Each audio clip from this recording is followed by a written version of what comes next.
रज़ा रूमी साहब, coat Lakhpat jail में कैद रहनुमा दोबारा से इसी राय का इजहार कर रहे हैं जो अर्लियर भी कर चुके। एक बार फिर वहां से खत आया है। ऑपोजिशन इत्तेहाद भी मुज़ाकरात का हामी है। वो तो आगे बढ़ के कह रहे हैं कि फजलुर रहमान साहब और नवाज शरीफ साहब किरदार अदा करें।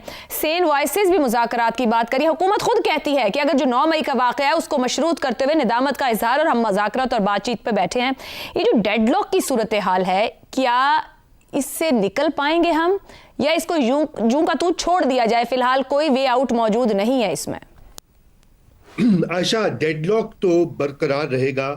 कम से कम आने वाले महीनों में तो नहीं लगता कि उसमें कोई तब्दीली आएगी। और यही बदकिस्मती है इस वक्त पाकिस्तान की, कि इस तरह का जो एक सियासी तनाव है वो थमने का नाम नहीं ले रहा। मगर यहाँ पर 3 बातें कहना ज़रूरी है।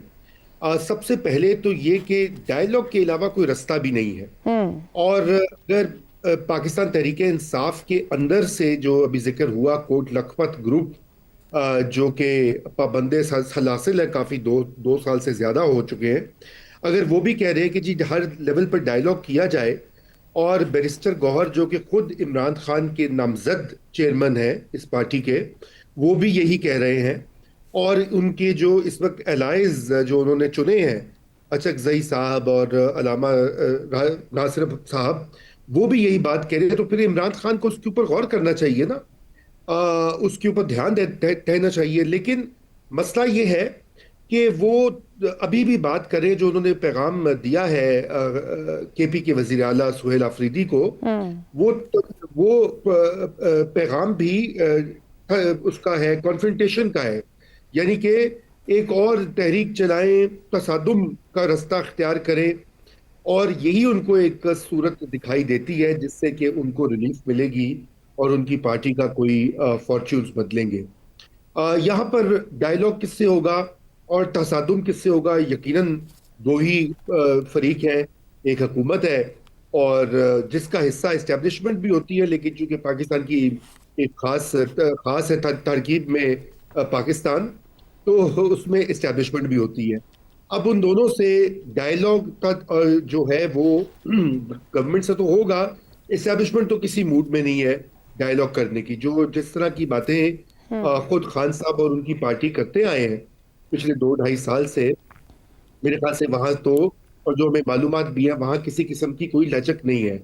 हाँ, अलबत्ता जो सियासी लोग हैं, जो हुकूमत वक्त है, जो रूलिंग कोलिशन है, वो बिल्कुल उनके अंदर आपको वक्तन फवक्तन आवाजें भी सुनाई देती हैं कि जो इस चीज की बात करते हैं कि हाँ, ये सियासी टेम्परेचर जो है वो कम होना चाहिए। खुद हुकूमत के अंदर कुछ वुज़राए। रज़ा रूमी साहब, तो आपकी गुफ्तगू ये कहती है कि सियासी दर्जा हरारत इमरान खान बजाते खुद कम नहीं करना चाहते। मई 22 में इलेक्शन मिलने थे, मई 23 हो गया।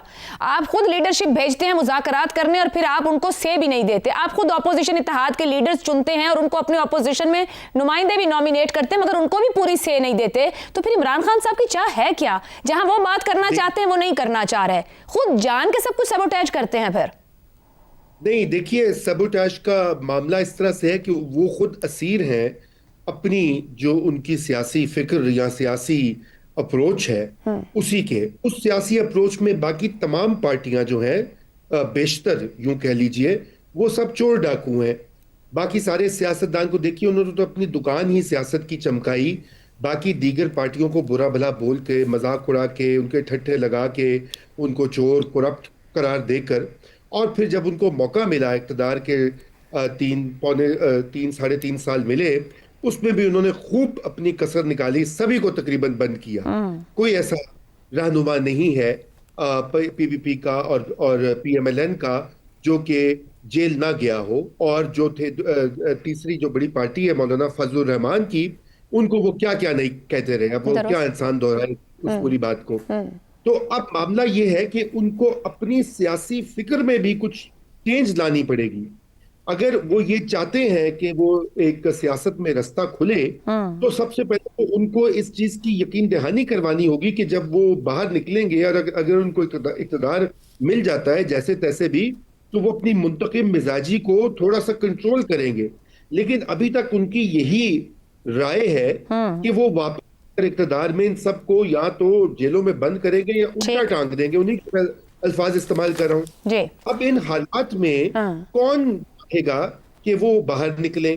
वो इसलिए उनको बाहर निकालेंगे ताकि वो इक़्तिदार में आए और उनको फिर जेलों में बंद कर दें, दुरुस्त। शरीफ खानदान, ज़ादारी खानदान को। और जहां तक रही इस्टेब्लिशमेंट की बात, हाँ। अब वो तो आपको मुझे बेहतर पता है कि वो वहां भी ऐसे ही मामलात हैं। ठीक हो गया तो तो। अब हाँ, जी। एक और इसमें अहम है, मैं कंक्लूड कर देता हूँ। जी।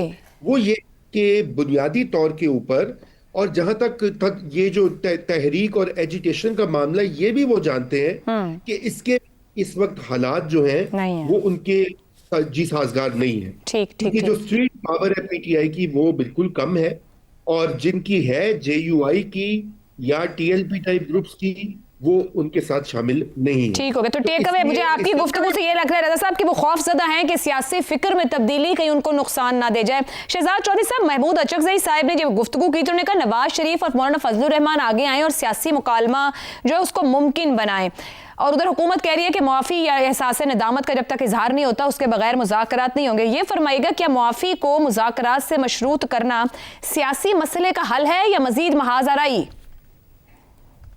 अच्छा, मुझे समझ नहीं आई आपकी इस सवाल के अंदर कि मुज़ाकरात की बात की जा रही है और जो आपने मिसाल दी अचकजई साहब की, तो ये किस किस के बीच में मुज़ाकरात चाहते हैं?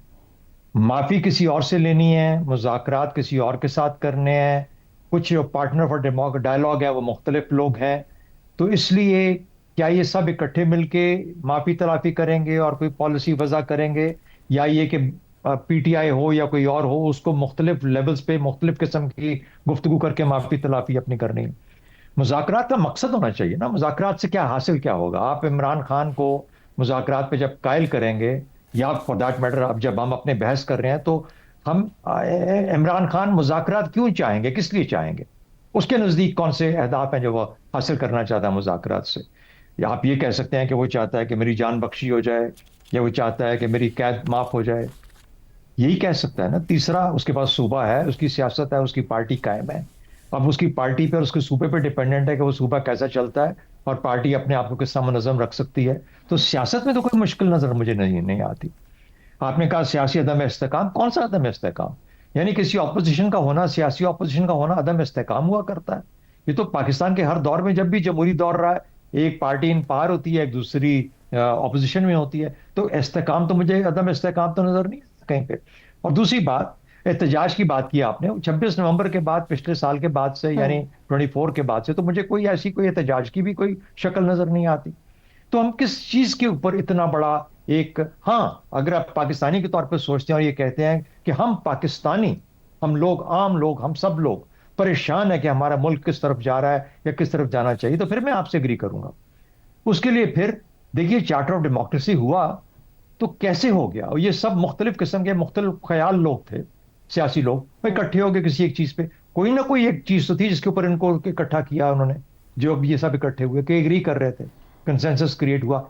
आज की सूरत में शायद वो मुमकिन नहीं है, या वो करना नहीं चाहते, या इकट्ठे होना नहीं चाहते, इसलिए मुज़ाकरात नहीं हो पा रहे। वरना एक और चार्टर ऑफ डेमोक्रेसी बन जाते। उसके लिए फिर जो अहदाफ हैं चार्टर ऑफ डेमोक्रेसी के मुख्तलिफ होंगे ना।